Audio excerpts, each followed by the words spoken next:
Olá, eu sou o Gabriel e nesse vídeo de hoje eu queria compartilhar as minhas primeiras impressões de leituras desse livro aqui, No Caminho de Swan, de Marcel Proust, o primeiro dos romances que compõem aquela série de livros que está aqui atrás, do Em Busca do Tempo Perdido, a série mais célebre do escritor e uma das narrativas, uma das prosas mais importantes do século XX, pelo menos na literatura chamada literatura ocidental, e se não nela, pelo menos na literatura francesa.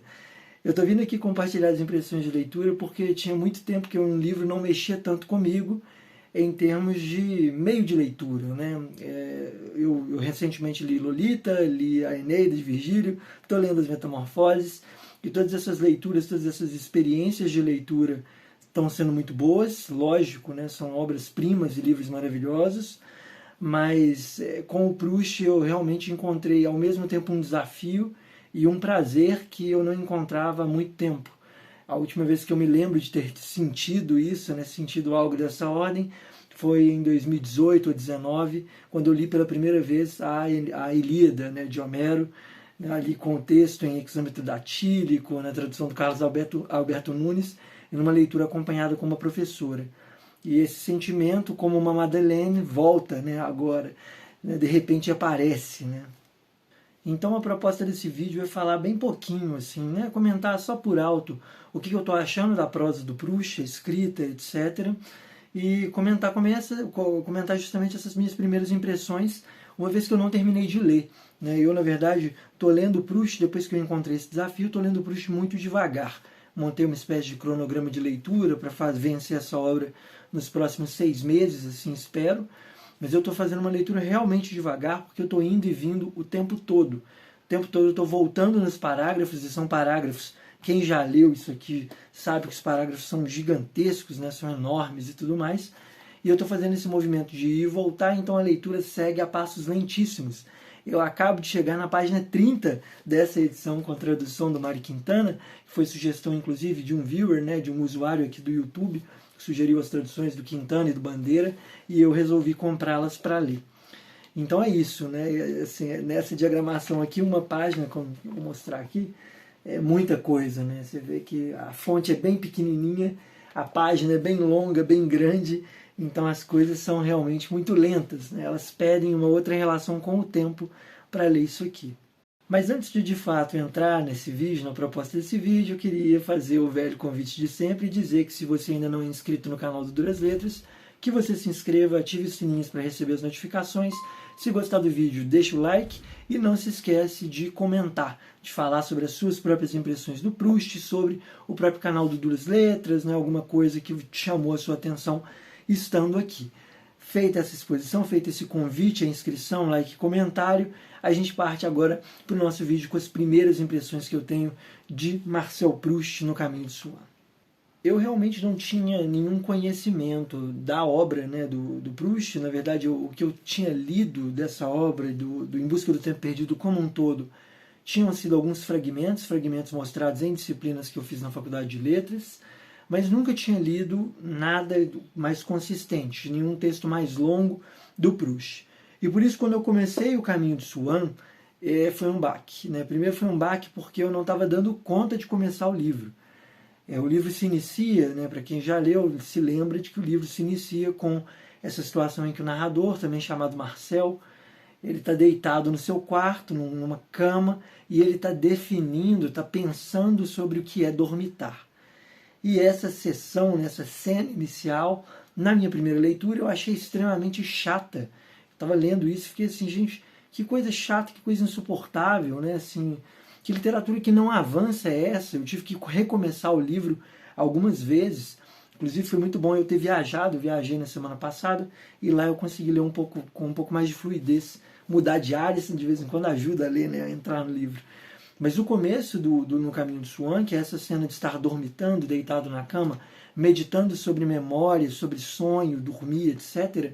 Eu fiquei assim, gente, que coisa difícil, que coisa insuportável. E aí eu fui tentando encontrar outras formas de pensar sobre o livro. Por que eu estava achando tão difícil? Né? Por que é é tão comum dizer e tão comum ouvir que Proust é muito chato, né? Isso é uma opinião compartilhada. Várias pessoas dizem que Proust é chato. Inclusive, quando eu coloquei O Caminho de Swan e o Em Busca do Tempo Perdido na minha lista, já, já tinha aparecido gente falando: Proust é muito chato, Virginia Woolf é ótimo, mas Proust é um saco. E é de fato um desafio. Eu não acho mais que seja chato, mas é desafiador, principalmente esse começo.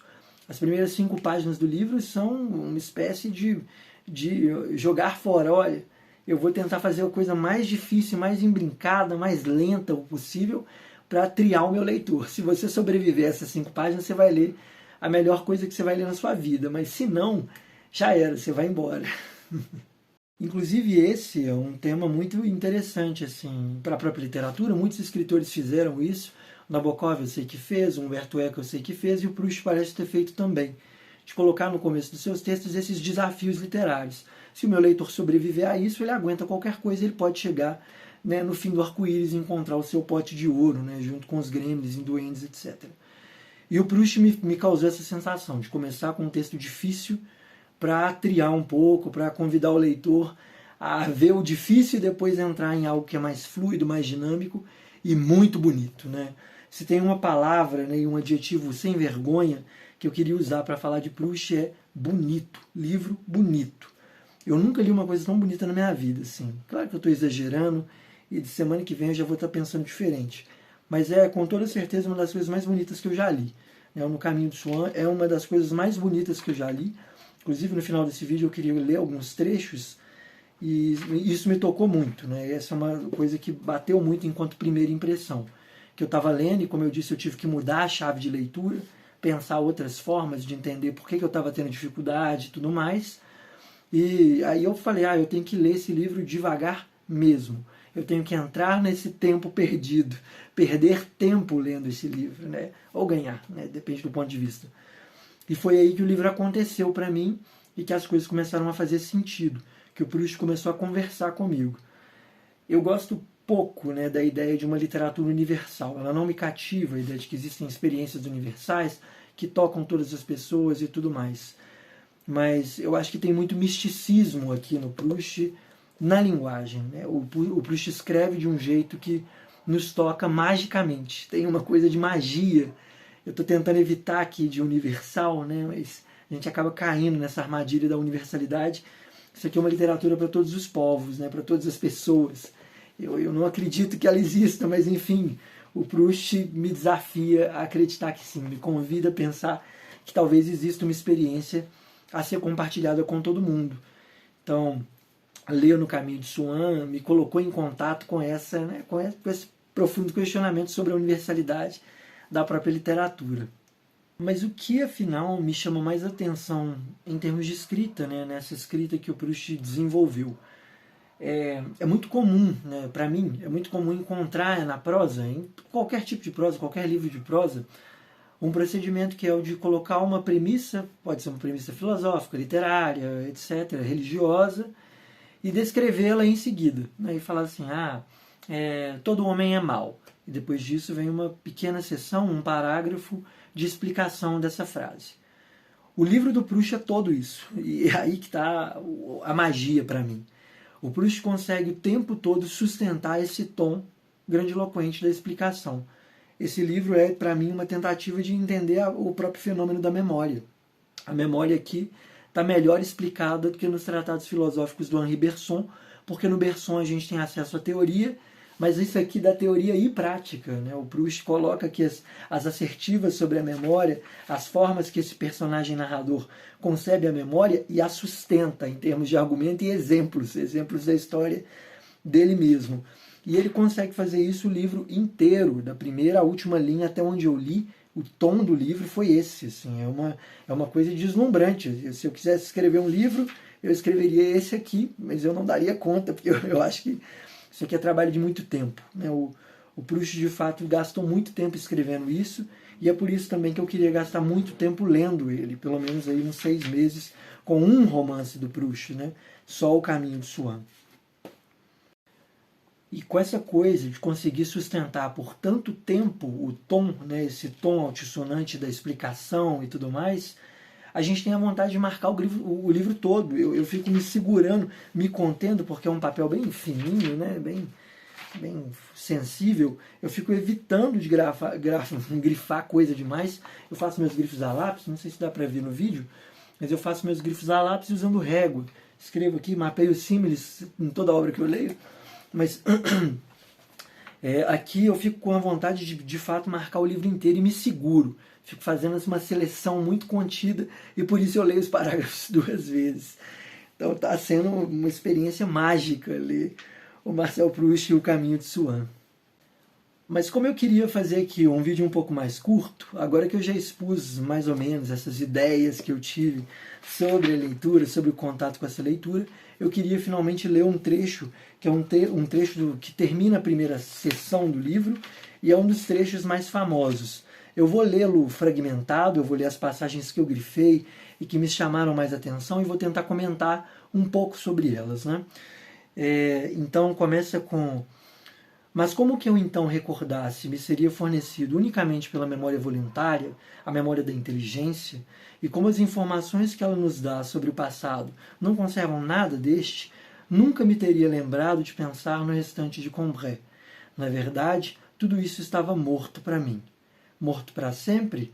Era possível. Né? Isso é lindíssimo, assim, a colocação da ideia de uma memória da inteligência, né? Uma memória consciente, o jogo entre memória consciente e de uma memória que seria inconsciente. Esse comentário dele antecipa a cena das Madeleines, que é uma das cenas mais famosas, né, do Em Busca do Tempo Perdido, como um todo, de toda a trilogia de romances, de calhamaços, né, de toda a série dos 8, 9 romances, não sei quantos são, mas essa cena das Madeleines é uma das mais importantes. Mas continua. Há muito de acaso em tudo isso, e um segundo acaso, o de nossa morte, não nos permite muitas vezes esperar por muito tempo os favores do primeiro. A memória acontece como acaso. O fenômeno do déjà vu, né, tem um filósofo italiano que discute muito esse fenômeno, que é o Paolo Virno, não sei a pronúncia, mas que ele fala sobre esse fenômeno do déjà vu como se do nada você fosse atirado no passado, no presente. Né, e o Proust, de alguma forma, está desenvolvendo essa ideia aqui como uma ideia de primeiro acaso e segundo acaso, sendo que segundo acaso é a morte. A memória do passado e a memória do passado no presente é uma memória do ser para a morte, né? De eu vou morrer em dado momento. Enfim, Paulo Virno à parte, vamos voltar para o Proust. Acho muito razoável a crença céltica de que as almas daqueles a quem perdemos se acham cativas em algum ser inferior, um animal, um vegetal, uma coisa inanimada, efetivamente perdidas para nós, até o dia, que para muitos nunca chega, em que nos sucede passar por perto da árvore, entrar na posse do objeto que lhes serve de prisão. Então elas palpitam, nos chamam, e logo que as reconhecemos, está quebrado o encanto. Libertadas por nós, venceram a morte e voltam a viver conosco. Ou seja, a memória é algo que se perdeu. Né? Isso é lindo, é ótimo ele convidar essa crença céltica que eu não conhecia, que agora veio virar parte do meu repertório pessoal, a ideia de que a memória é um objeto que a gente perdeu e de repente você encontra um objeto, olha só, meu canivetinho verde da infância, né? E isso vem não só com esse objeto em si, mas quebra-se o objeto para sair esse espírito que é o próprio passado, que é toda a memória. É assim com o nosso passado. Trabalho perdido procurar evocá-lo. Todos os esforços da nossa inteligência permanecem inúteis. Ele está oculto, fora do seu domínio e do seu alcance, em algum objeto material, na sensação que nos daria esse objeto material, que nós nem suspeitamos. Esse objeto, só do acaso depende que o encontremos antes de morrer, ou que não o encontremos nunca. E aí vem a famosíssima cena, o começo dela.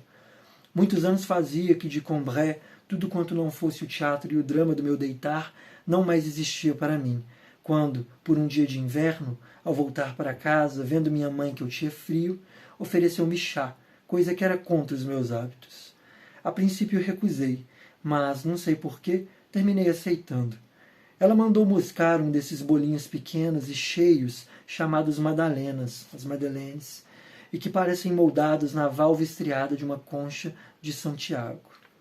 Em breve, maquinalmente, acabrunhado com aquele triste dia e a perspectiva de mais um dia tão sombrio como o primeiro, levei aos lábios uma colherada de chá, onde deixara amolecer um pedaço de Madalena. Mas no mesmo instante em que aquele gole, de envolta com as migalhas do bolo, tocou o meu paladar, estremeci, atento ao que se passava de extraordinário em mim. Invadira-me um prazer delicioso, isolado, sem noção da sua causa. O gesto da Madeleine, né, comer a Madeleine e o chá, é um gatilho que vai desencadear todo um lance de memória, que é para mim, né, assim, na leitura que eu fiz até agora, o gesto desencadeador do próprio livro. Eu vou saltar alguns parágrafos aqui e ir para o trecho principal da Madeleine, né, que foi inclusive representado imageticamente no mangá de Em Busca do Tempo Perdido. Enfim, que é o... E de súbito, subitamente, a lembrança me apareceu. Aquele gosto era o do pedaço de Madalena que nos domingos de manhã em Combray, pois nos domingos eu não saía antes da hora da missa, minha tia Leôncia me oferecia, depois de ter mergulhado no seu chá da Índia ou de Tília, quando ia cumprimentá-la em seu quarto. Saltando mais algumas linhas, mas quando mais nada subsiste de um passado remoto, após a morte das criaturas e a destruição das coisas, o odor e o sabor permanecem ainda por muito tempo, como almas, lembrando, aguardando, esperando, sobre as ruínas de tudo mais e suportando sem ceder, em sua gotícula impalpável, o edifício imenso da recordação. Isso aqui é de uma beleza que é de fato sobrenatural para mim. Eu não sei nem o que dizer sobre isso. Enfim, assim está sendo a minha primeira experiência aqui lendo No Caminho de Swan, do Marcel Proust, numa velocidade de lesma, né, dando tempo que eu preciso e que o Proust precisa para ser lido na minha leitura, lógico, né, nessa nossa relação autor, obra e leitor, nesse nosso triângulo amoroso aqui que a gente está construindo. Eu estou lendo a passos muitíssimos lentos, mas aproveitando cada instante, né? Estou cultivando cada momento em que eu paro para ler um pouquinho No Caminho de Swan, eu me delicio com isso. E com isso eu termino esse vídeo, né, com esse comentário e essa leitura que eu fiz desse trecho emblemático. Eu quis fazer esse vídeo justamente nesse momento em que eu fechei esse primeiro ciclo, que é o ciclo dessa cena da Madeleine e do beijo da mãe, que é lindíssimo, né? O menino que só dorme depois que a mãe vem e dá o beijo, e que se frustra quando a mãe não o beija, tem pesadelos, não consegue dormir. É lindo, né? Quando eu li isso eu pensei, nossa, sou eu na infância. E eu adorei que eu mandei um áudio para um amigo que mora, né, no exterior agora, o Otávio Moraes. Mandei um áudio comentando sobre o Proust, ele falou, nossa, quando eu vi essa cena sou eu criança. Eu falei, nossa, somos nós, né? Enfim, somos todos essa criança que espera o beijo da mãe para dormir. Mas enfim, o vídeo vai terminando por aqui. Peço mais uma vez que se você não é inscrito no canal Duras Letras, você se inscreva, ative o sininho, deixe o like se gostou do vídeo e comente principalmente, que eu adoro ler os comentários e comentar em respostas. Medito muito sobre os comentários de você. Eu sou o Gabriel, vou ficando por aqui e até o próximo vídeo.